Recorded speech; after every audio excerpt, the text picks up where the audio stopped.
All right, can you all see that? Yeah. Just give me a thumbs up Yes. or whatever, okay? Okay, all right, so the topic is called Stop Selling for More Business Success. And what I'm going to try to do is cram, like I said, about 2.5 hour workshop that I do where we actually do one-on-ones with people and role play and things like that on each one of the topics. I won't have time to do that, but I think I can do this in 30 to 40 minutes. So, but let's see what we got here. Okay. So the first thing, or one of the things we're going to talk about is just common sense strategies for maximum sales success. Just different strategies, things that I've learned over the years, things that have been taught to me. Unfortunately, I didn't, make all this up. I've learned it from people, and I spend probably more time every week researching on tools, tips, and techniques than most people do in their regular job, because I'm kind of semi-retired. I no longer have a job, so I don't have to do that. So I get to have the luxury of researching. So like I said, what I'm going to also do is hopefully provide you with some tools, tips, and techniques that are used by a lot of salespeople successfully. I watch a lot of videos and I do a lot of reading, and that's where I get my information. So not all of this comes from me, but I pick and choose the things that I agree with, obviously. So all I ask is that you keep an open mind, right? Just like a parachute, your mind works best when it's open. You don't have to agree with it, but I would like for you to at least have an open mind enough to at least listen to what I have to say before making a judgment on whether you think it's right or not. So what I'm going to discuss is understanding the act of selling. Okay. Selling is one thing. Everybody has sales. The word is overused almost, the word sale or selling, but the act of selling. And then how to prepare for sales success, because very few people actually prepare for it, or they don't do the preparation that I feel that is needed if they want to maximize their sales success. And then I'm going to cover a few sales strategies. I can't do all of them, but we can cover a few sales strategies that I picked out that I thought might be helpful. And then I'm going to provide a simple mind trick that can improve anybody's sales. In fact, it can improve anything you want to do, if you want to remember it, that I tell everybody to do. And it's really simple. It'll sound crazy, but trust me. So the act of selling, the definition that is out there in the world, I found this. It says it's the activity of qualifying potential buyers that meet specific criteria and persuading them to buy. I personally think that sucks. I don't like that definition. I prefer it's the art of discovering and filling a want or a need. Because if you've got to persuade somebody, that's a lot of work. If you've got to convince them, that's a lot of work. But if you can find out what their need is or their want is, and fill that, that's a sale. And that makes selling so much easier, because it's not about you selling, it's about them buying. It's about you being in control of the sale, but them having the power to say, I want that, or I don't want that. So that's my definition of it. Regardless of what your definition is, you might like the first one. It's all psychology. Everything you do is psychology when it comes to making a sale. It was psychology when you met your significant other, if you're married, right? I mean, I did not walk up to my wife. I met her in a bar, but I didn't walk up to her and say, hey, I'm Carl. I'm wonderful. We need to get married. Let's go. It just ain't going to work that way. And it didn't. It did take some persuasion, though, I will tell you that. But basically what I wanted to do was get to know about her get to know about me, build the relationship, make sure we were on the same plane, and then you go to the next step, right? So that's kind of where I look at sales. You're selling all the time, every day. So why do people buy? A lot of people never even ask themselves, well, why do people buy? They just have a product or a service and they go out and sell it, right? Well, if you don't know why people buy, I don't know how the hell you can sell to them, right? So it's very important to know. One thing is, it's always psychology. It goes back to that, right? So there's two main reasons. Now in the workshop, I go through 16 subcategories, but the main reason is to avoid pain or to gain pleasure. Those are really the two things. Like Robert sells insurance. That's to avoid pain. That's not something anybody wants. I think Robert would attest to that. Nobody wants insurance, but they want to avoid the pain of a problem and they want that security. right? So that's why they do it. So they feel they need it. They may not want it, but they know they need it. So there's that reason. Gain pleasure. That's the decision whether you buy an old car or you buy a brand new Lexus. Okay. If you're buying a brand new Lexus, it's probably to gain a little bit of pleasure. Okay. A lot of that's ego driven or whatever. Depends on what you're selling. Okay. But if it's a product that, like a Mont Blanc pen that's $5,000 when you could buy a Bic pen for 99 cents, why would somebody do that? It's to gain pleasure. So those are really the only two reasons why people really buy anything. They either want it or they need it. There are subcategories to that, which we can discuss if you want. So when you're preparing for sales, you want to become the best at what you do. Why is that important? Well, it's more important now than it was in the 50s, 60s, 70s, and probably the 80s because of the internet. Everybody is out there competing with you for what you do. Okay. It doesn't matter whether it's insurance or internet or a writer or selling cookies. I don't care what it is. Everybody's out there doing what you're doing. And so you damn well better be the lead dog. Okay. And what I mean by being the lead dog, the lead dog's view is much better than the dogs that are behind him. Would you agree? I think you would. So you want to be the best at what you do, or at least you better feel like you're the best at what you do.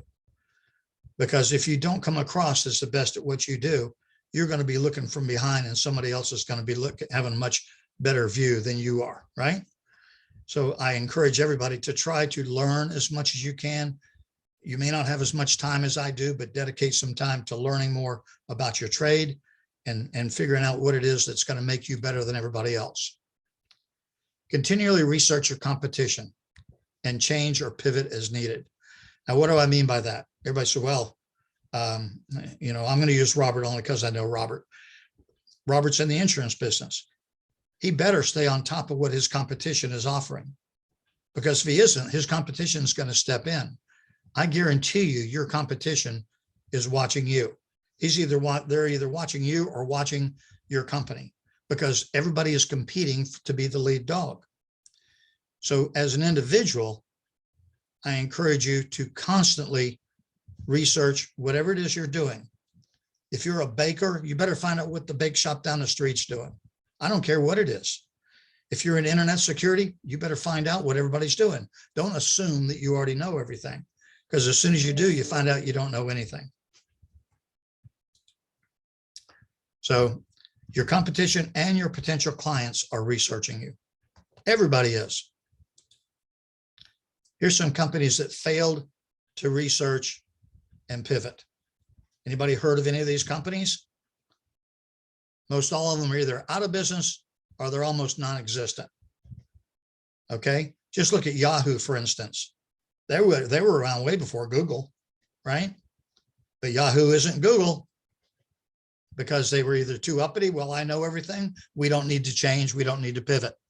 So that's the reason why you need to always be trying to improve yourself and what you're selling, and to make sure that you're the lead dog. Research your potential client. Very few people do this. When I was in sales and I had to sell, I did this. And when I was in sales, the internet was very, very small. I still went on the internet and I tried to find information about somebody I was going to talk to. And it didn't matter where they were in the country. If you research online somebody's name because you know you're going to have an appointment with them, it's good to have that ammunition to know as much about them as possible. You can probably even find out personal information that's going to tell you a lot about how to deal with them. You can find out if they're in business, if they're not in business. Doesn't matter whether you're selling business to consumer or business to business. But if you can find information, what if you don't find anything? That's good information. They're non-existent on the internet. Why? So that's going to tell you a little bit about them when you go to talk to them, right? So even not being able to find information is information. So you should never go into a sales situation without being prepared, right? And this is part of being prepared.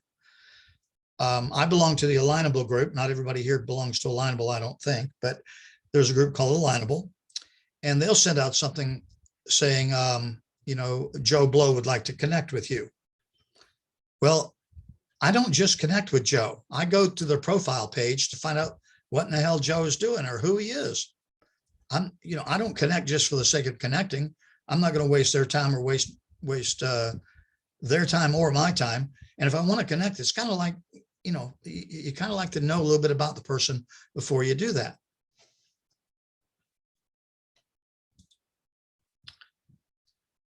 Louise has heard this 1,000 times. Robert might have heard it, but I know Louise has heard it. I pound this into people's heads constantly. If you're not distinct, you'll become extinct, or you may become extinct in your business. And why do I say that?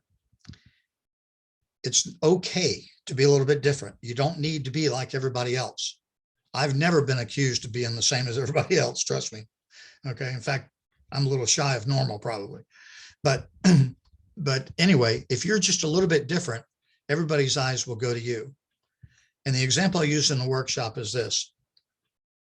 If you have, I'm assuming everybody here has probably been to a live or in-person networking meeting, and you probably found that there was a lot of, well, let's just say insurance agents. I was going to use realtors, but let's just say there's insurance agents. If you go to an open networking thing, there's probably going to be a half dozen insurance agents there. And if you have 5 insurance agents and they're all dressed in a coat and tie and you have them all stand up in a line and you ask insurance agent what they do, I sell insurance. And then they might tell you a little bit of what kind of insurance they do. And the second one will do the same thing. The third one will do the same thing. The fourth one will do the same thing. And then you get to Robert. And then Robert's there and he says, insurance sucks. Okay. But it sucks less if you use me. Well, everybody's eyes will go over to Robert, right? Because Robert was a little different than the guy in the suit. Robert might have been wearing a t-shirt that says, that's what she said. Okay. It doesn't matter. It just made him enough different to where people recognize the difference. There was a fellow that in one of my networking meetings that Louise might remember. I honestly don't remember his name now because this was like 8 years ago, but he sold insurance. And there'd be other insurance agents in there and they'd all be wearing a coat and tie because that's what they've been told to do. So they all looked alike, sounded alike, did the same thing. This guy wore a Hawaiian shirt every time he came to the meeting. Do you remember who I'm talking about, Louise? Okay. Why do I remember that? Because he was just a little bit different. And people actually wanted to talk to him because he was a little bit different.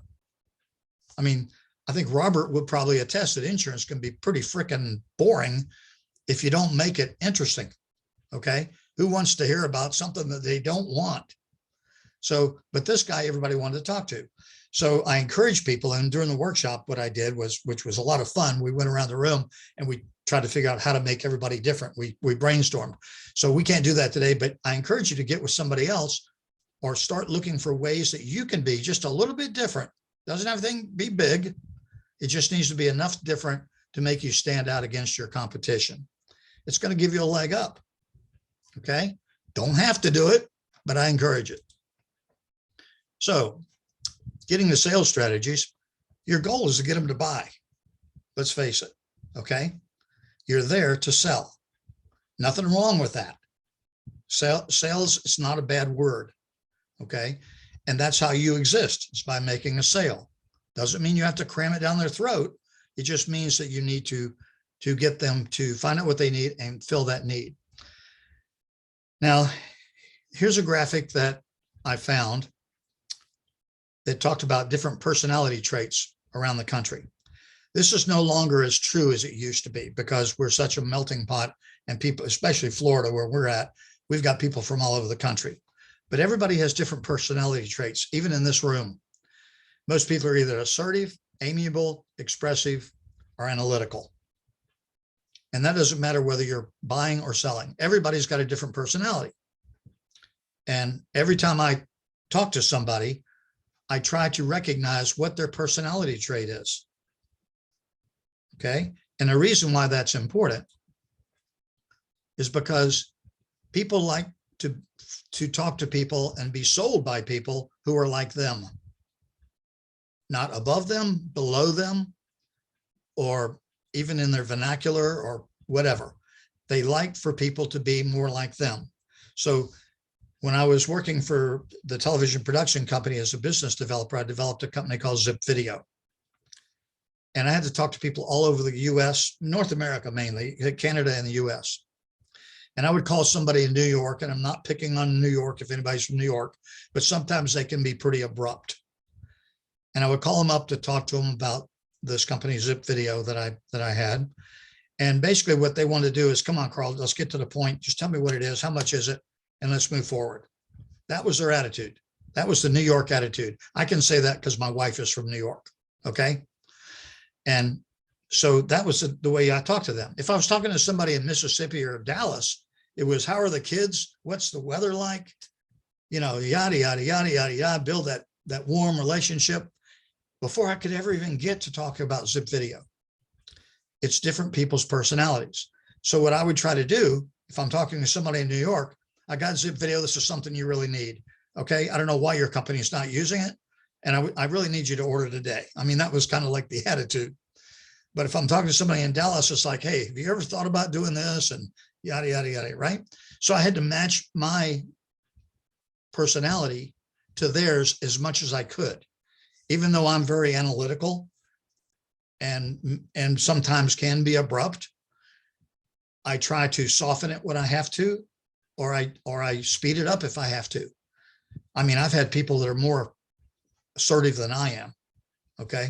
But I really think it's important that when you're going to talk to somebody, and you can find out a lot about this when you research them. Number one, where are they from? You know, you can find all kinds of things. So, you know, when you go into it, the attitude you have to have. So people like people who are like them. Okay. Here's a big one. Your time is valuable. I sure hope it is. I hope you've put a value on your time. Stop wasting time with those who want to waste your time. I bet everyone here knows and has met these people. They just love to get there and have you jump through all the hoops and everything so they can tell you no at the end. Right? Why don't waste your time. Quit trying to sell people who don't have money. Do a little research, find out what they're doing. Once you find out what they need, if they say, well, yeah, but I'm on unemployment and I'm sitting on the corner of a Walmart begging for food, I doubt you're going to be able to sell them too much. But if you want to do that and you want to spend that time, get a whole group of people that are homeless and do a sales pitch to them. It may be very interesting, but I don't think you're going to make many sales. Nothing against homeless people. Everybody's had it rough. I'm just saying it's really tough to make money trying to sell people that don't have money. I'm going to guess, I'm just going to throw a wild one out there, that one or more of you has heard this at the end of a presentation. I need to think about it, or I need to talk it over with somebody, or I'll get back to you. I bet most everybody has heard that. In fact, a lot of times people hear it more times than they make the sale. Well, if you take a few, can't go into a long thing on this either, but if you do kind of a little pre-interview with them, there's nothing wrong with honesty. If they know while you're there, and I'm going to go back to Robert, if they know that you're sitting down to talk to them and give a presentation on insurance, they know that they're hoping that you're going to close the deal at the end. I would sure hope they would think that. But if Robert finds that out, says, hey, are you just looking for information today? Or are you ready to do something for your family or whatever your possible need is? You just ask them up front. If you think you're going to need to think about it, then abbreviate your presentation and say, okay, that's food for thought. If you have any more questions, let's set a time to get back. If they say, oh, I need to talk it over with my wife. Let's get your wife into the meeting next time, because no sense in having to go over this twice. And I really hate for you to have to remember everything I talked about. So why don't we reset the meeting? There's nothing wrong with setting the ground rules on your presentation. Are you going to eliminate it? No, but you can reduce the time that you spend with a potential client by getting some ground rules up front. You can say, Mr. Jones, when I get done with my presentation, there's 3 ways that this can end. Number 1, you're going to want what we have and we're going to move forward. That's wonderful. Or you don't want what I want and you just tell me, no, it's not for me. And that's okay. But telling me you need to get back to me, you want to think about it, that's unacceptable. So can we agree to make a decision today that either you tell me yes or you tell me no, or that you want me to provide more information and we'll set time for another meeting? Would that be okay, Mr. Jones or whoever? Nothing wrong with getting the ground rules set up front. This is business, right? It's your livelihood and your time is valuable. Okay? You're busy. You need to help people who need help.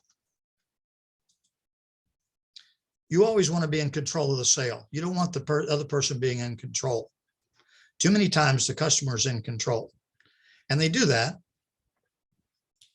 They become in control by telling you, well, you thought you had me, but I'll talk to you later. And I will tell you that 98% of the time, when they say they want to think about it, or they want to talk it over with somebody, or I'll get back to you, it was about the money. It was about the cost. Because if you were selling a Mercedes or a Lexus and you told them how much it was at the end, they said, I'll get back to you. And you said, well, what if I gave it to you for free? I bet they would sign on the dotted line. They could make a decision when it was free. So you just need to know that, everybody lies. They're lying to you. Prospects will lie to you. Nothing against prospects. I'm just telling you, they're liars. They will lie to you in a heartbeat. Okay. So all you're asking people to do is to be honest. Let's just, before we get into this, because I got 2 more people I need to see. If you just want to think about it, or you just want to hear me do my sales pitch, I've practiced 25 times in the last month. I really don't need to practice anymore. Have a great day. Thank you very much. So another sales strategy that my dad taught me. When I was about 16 or 17, we were sitting in front of a television set, black and white. And we have a mall in our area called Tyrone Mall. And it was at Christmas time. And there was a helicopter from one of the news stations hovering over the parking lot. And the parking lot was jam full. In fact, Tyrone Boulevard was right there in front of it.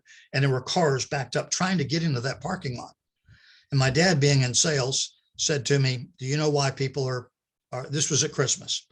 He said, do you know why people are packing that parking lot? And I said, yeah, Dad, it's Christmas. What a stupid question. He said, no. He says, yeah, it is Christmas, but they're going in there because they want to buy, but they don't want to be sold. And I thought, you're 16, your dad doesn't know anything, right? My parents didn't know anything when I was 16. Took me a long time to figure out they really knew a lot. So he said to me, he said, what do you think would happen if all the stores put somebody in the front with a hook? And as people walk by, they took that hook and they pulled people in. What would happen? I said, well, people would probably not go to the mall because they don't want to be pulled in by a hook. He said, yeah, that's right. He said, instead, what they do is they create a buying environment. They put window dressing on the windows. They write sale all over everything. They put all the cheap stuff in the back. So you have to walk past the expensive stuff, hoping that you'll see the expensive stuff and buy that before you get to the cheap stuff. I think everybody's probably seen this, right? But they had the opportunity to make a decision on whether they wanted it or not. They created a buying environment where they asked for what the store had. The store didn't try to cram it down their throat, tell them they had to have it, or try to force it. So you can do the same thing in a personal sales situation when you're talking to someone. You create a buying environment where they actually ask you if they can have what you're selling. I personally would rather somebody ask me if they could have what I'm selling than me to have to convince them, persuade them, or cram it down their throat. Because most of the time, especially in insurance, because I used to be in the business, if you sold something like that, 3 days later, you found out that they didn't want it and they turned it back. They had buyer's remorse because you crammed it down their throat and they really didn't want it. So my dad was smarter than what I knew he was at the time. So here's another one. I almost didn't include this, but I felt it was important. I don't know how many times I've sat down with people from networking groups and things like that. And I said, give me your pitch. And they didn't say this to me in words, but in body language and facial expressions, they were saying, I know you probably don't want this, but I really hope you do. It was nothing but psychology. It's nothing but, you know, the person trying to sell it has already got a negative attitude because they've given 25 presentations and nobody's bought. So the natural thing to do with body language, even though they're sitting there telling you all about this great MLM or whatever it is they got, they're sitting there saying, I know you don't want this, but I sure hope you listen to me, and I sure hope you want it. And then if you do want it, it's like they're so surprised because most everybody else didn't want it. So you need to go in not being cocky, but you need to go into every sale, whether you need it or not. If you need it to make your next house payment, don't go in letting people know that with body language. You go in like, I got 10 minutes here. I got the greatest thing since sliced bread. And I know you really need this. That's what your body language should say. Because I got 5 people waiting to get it too. And I've only got so many of them left. So it's a mental, psychological attitude that you need to go in with when you go to make a sale. Okay. Is it easy? No, it isn't. Sometimes you got to coach yourself and you got to talk yourself into doing what you need to do to get there. You're real busy. I've had people before that wants to sell me something. I said, well, when can we get together? Oh, I'm open 7 days a week, 8 hours a day. Just call me. We can get this done. People want to do business with people who are busy, not people who are available 24/7, 7 days a week. I don't want to do business with somebody that's not busy. I want to do business with people who are successful. That's what everybody else wants to do. So I don't give a damn if you're open the whole week. Give them a few options. Can we meet at Monday at 3 or Friday at 4? Well, I can only do it at Wednesday at noon. Oh my God, I don't know what I'm going to do. Let me tell you what I'm going to do. I'll call you back in 10 minutes. I'm going to get with my other appointment, see if I can move them around just for you. Now, what have you done? You made them very special. You didn't have anything on Wednesday, but they don't know that. Are you being disingenuous? Okay, so what? You're being a little disingenuous. The bottom line is you want them to know how special they are, but how busy you are. Because people want to do business with people who are busy, not people who are available 24/7. If any of y'all want to get a hold of me, I'm available 24/7, not. So, did you know that what you know can hurt your sales? I will tell you that I feel I know a lot about what I do because I've got 45 years of people pumping it into my head. I know a lot, but I got a bulletin for you. No one cares what I know. Nobody cares how the sausage was made. In fact, they probably don't want to know how the sausage was made because if they did, they wouldn't buy it. The thing is, they really don't care how smart you are. They don't really care about all your knowledge. What do they care about? They only care about the aspects that will take care of their needs or their wants. So you need to stick to that. And you can't do that by vomiting information about how brilliant you are and all you know about your products and services. They don't care. Stop educating people. I spent 12 years trying to get out of school. Thank God when I got out, people stopped educating me. Okay? Because they'd sit up there and they'd tell me all this stuff I didn't care about. If I wanted to know it, I'd ask the question. I'm not against education, by the way. There's a necessity for it, but I'm just saying in sales. Stop promoting features and benefits. In a little bit, I'm going to tell you a little bit about who makes the best salesperson, and you'll be surprised. But stop promoting features and benefits. I don't know how many times I've had somebody sit down in front of me, open up their laptop with their flip chart sales presentation, and they start telling me all about the features and benefits of something they don't even know whether I want it or need it. Selling ain't telling, it's asking. You need to find out what their needs are, and then you fill those needs or their wants. You might even want to create a practice script of questions that you're going to ask if you haven't already done that. Just create questions that you know that you're going to want to get information about the client or potential client that you can ask them that's going to give you the information you need to give them the specifics on the information that they want. Okay? Most people don't want to hear all about the bells and whistles, the Canute and Ron, the Finnegan pin and the muffler bearing. They don't care about all that stuff. Okay. They just want what's going to help them. When they ask a question, answer with another question.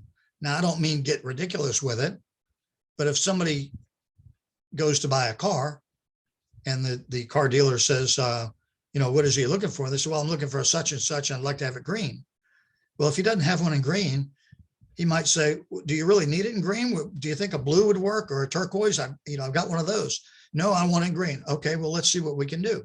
But if you answer the question with a question, now you're getting more information about what the client really wants. They may not have really wanted it in green. That was just their first preference.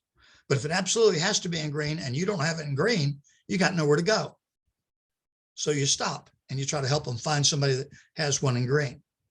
So you answer questions with questions sometimes, and the look on the guy's face, I really don't care how it works. I've seen that look before when somebody's giving a presentation. I wish they would hurry up and get to the point.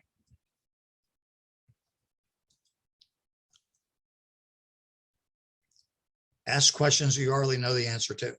And what do I mean by that? If you've ever watched a courtroom drama, the attorney will ask the person on the witness stand questions. Do you think they really want to know the answer? They already have the answer. They're not going to ask a question they don't already have the answer to. Now, it may sound ridiculous, but if you're selling insurance, Robert, I hope you don't mind me using you today. If you're selling insurance, you might say something like, do you know how much coverage you really need? Now, you know how much they need or might need through other questions, but you want to ask them so that they're saying, well, no, I really don't. But how much do I need? Or, you want to ask questions you have the answer, because you don't want to be caught asking a question that you don't have the answer. Okay. Now, it could happen. They might ask you something on their own that you don't have, and it's okay to say, you know what, I don't have the answer to that, but I will get back to you with that. And then you find that answer. But you always want to try to ask enough questions that you already have the answers to when you're making a sale. Okay.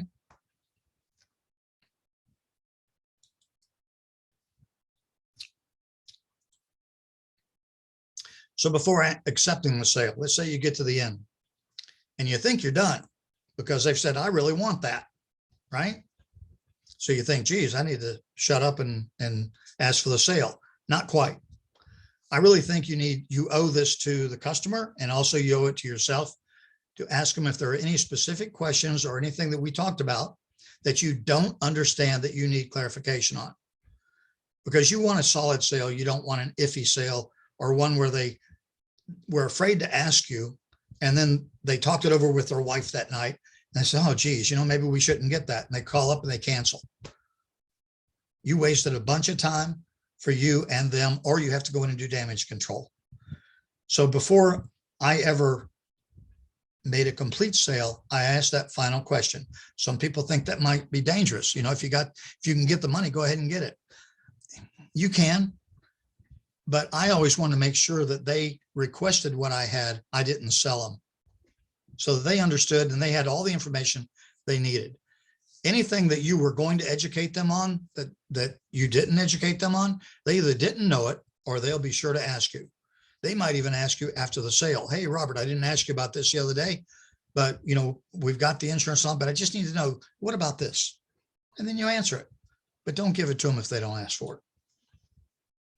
If they say no, shut up and ask for the damn sale, right? You're done. They want it. You got it. Ask for the check.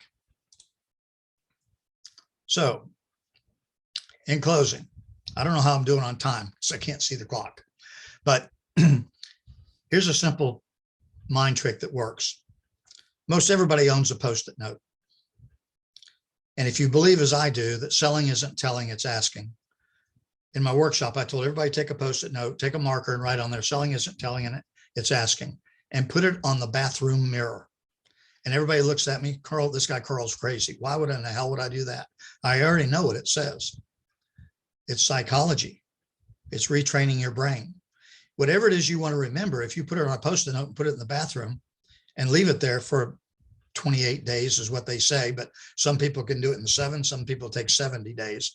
But if you leave it there, when you go in, that's usually the first place you go every morning. So you're going to see it subliminally. You're going to know what it says. You're not going to read it, but that ugly yellow Post-it note is going to stand out, and its subliminal message is going to say selling isn't telling, it's asking. And then the next time you get into a sales situation and you start telling them about the Canute and rod, the Finnegan pin, and the muffler bearing, and all how the sausage is made, that Post-it note will pop in your mind and say, will you shut up and start asking questions? Because I want to make a sale. I need to ask questions. I need to find out what their needs are. It's a simple mind trick. It works. I use it for different things, right? When I'm doing sales, I'm always asking questions. So I pretty much don't need that one. I use it for other things now. Like, do what your wife said, okay? Or you're going to be in trouble. So, so anyway, that's a real simple one. You can try it yourself. If you think it's ridiculous, or you think your significant other is going to think you're nuts, just explain to them why you did it, right? What's the worst that can happen? You don't remember it. That's the worst. But I'm betting that if you try it, you're going to laugh about it, because you're going to see it the next time you get in front of somebody to make a sale. Okay, here's some other factors that I don't have time to go into. Words that help or hurt sales. There's a ton of them that you don't want to use, like the word cost. You don't want to use that. Okay, hard words. You don't want to use that, but there's a ton of them. You want to avoid using acronyms in sales presentations. What was it? Somebody was talking about where DC was, and everybody, they say, oh, you probably don't know what that is. Anytime you use an acronym and somebody doesn't understand it, they have a tendency to tense up, or, oh my gosh, I'm not smart. That's the first thing that goes in their mind, and they back away. There's a whole reason why you shouldn't provide written proposals. That's 50s and 60s stuff. All you're doing when you give written proposals, and I go into detail in this a workshop, but is you give them a written proposal, what you're doing is giving them something they can go out and check everybody else to see if they can beat it. Okay. If they give you money, then you can say, I'll give you a written proposal, but make them give you a down payment. Sell like a drug dealer to close more deals. I use this as a shock factor to explain to people how a lot of times you can sell like a drug dealer. No, it's not illegal. It's basically, what that means is you give them a little bit, you give them a little bit, give them a little bit. They come back, say, can I have some more? No, now you got to buy it. Okay. But I have a whole thing I do on that to tell people how to do that. And then there's a thing my dad created called What's in the Box. And I don't have time to go into it. But anyway, that's another sales technique. All right. Who are the best salespeople and why? I bet I could ask everybody in the room, and maybe Louise would know if she's been to one of the workshops, but the best salespeople in the world are doctors, and they've never had any sales training. Why are they the best sales people? Because when you go to the doctor, you go in and they're going to ask you, what's wrong with you? How do you feel? Let's take your temperature. What's happened? You know, which changes have had? They do nothing but ask you questions. And then they write you a prescription or tell you what you need to do to fix yourself. They just made a sale and you didn't even realize it. They did it for a good reason. I bet when you went into the doctor, you didn't say, well, if you look up here on the wall, you'll see where I went to college and how smart I am. And oh, by the way, I sell vitamins and I do all this. That didn't happen. Number one, they don't have time. Number two, that's not why you were there. So doctors really make the best salespeople. Next time you go to the doctor, you'll know what I mean. And then, of course, overcoming objections. I think overcoming objections can actually be fun. Okay. And which is another whole thing that we role play and we do, but I don't have time to do it. So you can't lose whenever you keep your mind open, because you're liable to pick up something. I hope you picked up something today. Understanding that sales is all psychology. I gave you a mind trick, and I really think that everybody needs to look for a way to become distinct. And as Albert Einstein said, if what you're doing is not working, you know, or doing the same thing over and over and expecting different results is insanity. So if what you are doing doesn't seem to be working, I would at least attempt or try a couple of these things. The last boss I have was the founder of the Auto Trader. He sold it for a ton of money. When I went to apply for the job, I didn't even know who he was. I didn't know he was a former owner of the Auto Trader. I just knew that he had a luxurious office and that we had a lot in common. We liked a lot of the same things after talking. So I got around to ask him, I said, how in the world did you make all the money in Auto Trader? What was the secret sauce that you used? He said, well, I'll tell you. It says, but you got to agree to do something for me. He had a great big oak desk with a piece of plexiglass on the top of it, or may have been glass. He said, I want you to tap your finger on that desk. I said, what do you mean? I just want you to tap your finger, just like in the picture. And I don't want you to stop until I tell you. I said, okay. So I started tapping my finger. And about 5 minutes in, I'm thinking, this guy's nutcase. Why in the world is he telling me this? He didn't even know me. I didn't know who he was. And I'm tapping. My finger's starting to get sore in about 5 minutes of tapping on this piece of glass. And I stopped. He said, don't stop tapping. And he's explaining to me what the formula was for Trader. So about 5 more minutes went, and I said, Stuart, I said, I hate to tell you this, but my finger's turning blue. It's really hurting. So he told me, he says, okay, you can stop. He said, why do you think I told you to do that? I said, I have no idea. He said, because no matter what I did to make all the money I made in Trader, you have to keep tapping, no matter how bad it hurts. You got to keep at it, because in business, you're going to run into pitfalls. You're going to run into failures. You're going to run into all kinds of things, but you have to do it past the pain. He said, I guarantee you. He said, look at the desk. He said, do you see anything different? I said, no. He said, that's because you quit tapping. He said, you might have had to been there a week, but if you'd have kept tapping, eventually you'd have broken through. And he said, that's what you have to do in business to be successful. And I remember that. And that was the first day I met the guy. And I remember that from day forward, that when I went to create a business for him, no was unacceptable to him. It's not going to work was not acceptable to him. Okay. And so that was a lesson that I learned and kept from him as a mentor. That's all I got for today. Thank you so much,